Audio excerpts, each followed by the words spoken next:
তিনি ছিলেন মধ্যম আকৃতির সুঠাম দেহের অধিকারী একটি মানুষ।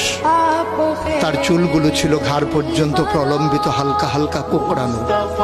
তিনি যখন চুলের ভিতরে তৈল দিয়ে আছড়াতেন মনে হতো মৃদুমন্দ ঢেউ দেখা যায়।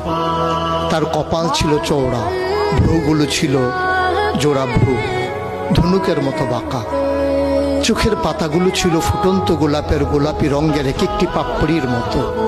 তিনি কখনো বা যখন চোখের পলক ফেলতেন মনে হতো মৃদুমন্দ বাতাসে গোলাপ পাপড়ি যেন দোল খাচ্ছে। তার চোখের সাদা অংশ ছিল রক্তিমাভ সাদা, কালো অংশ ছিল কৃষ্ণ কালো।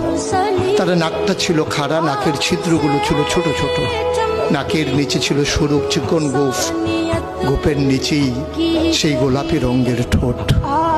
তার ঠোঁটগুলো যখন কখনো বা মুচকে হাসত, গোটা পৃথিবীর মানুষ অবাক বিস্ময়ে দেখত গোটা পৃথিবীতে যেন বিজলি চমকিয়েছে।